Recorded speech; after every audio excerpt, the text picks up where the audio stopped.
È importante ricordare quello che è accaduto 100 anni fa per fare in modo che non accada più e per fare in modo anche di ricordare il fatto che adesso abbiamo ottimi rapporti, in particolar modo col governo austriaco, vogliamo mantenerli, vogliamo fare in modo che ci sia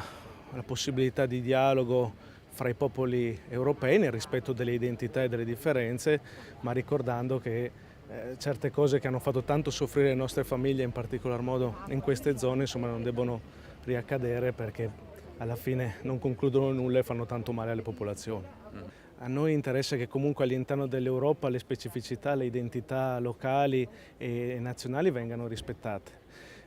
Questo non significa essere aggressivi nei confronti degli altri, significa solo rispettare le tradizioni, la storia e la cultura dei popoli. E penso che solo attraverso questo rispetto si possa avere un'Europa veramente unita, perché l'Europa deve essere l'Europa dei popoli nelle diversità, unita nelle diversità, e non purtroppo come c'è talvolta il tentativo di omologare tutti i popoli europei, perché le omologazioni sono il sintomo che qualcosa potrebbe sfociare in una dittatura, e quindi è questo il pericolo che potrebbe esserci adesso e questo è il pericolo che tentiamo di contrastare, ma i rapporti con gli altri popoli,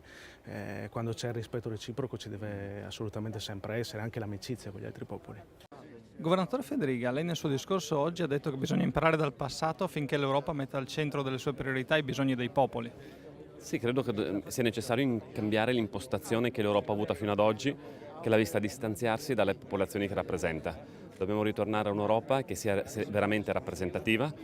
che non sia, diciamo, punto per gestire grandi interessi, ma appunto per gestire l'interesse diffuso che è quello dei cittadini. E penso che la battaglia che anche le regioni debbano portare avanti va proprio in questa direzione. Un'Europa dove le sue diverse anime, i suoi popoli, le sue diversità, che sono un valore fondamentale, vengano valorizzate e trovino risposte nell'assetto istituzionale, ma soprattutto nelle risposte che l'istituzione dà. Una linea che si conferma nella particolarità di Trieste, città multiculturale da sempre e luogo anche molto importante proprio dalle fini della Prima Guerra Mondiale. Infatti sono contento di questo incontro di oggi perché dimostra la centralità non soltanto storica, ma geografica, culturale che Trieste rappresenta e può rappresentare. Devo dire che Trieste già in passato è stata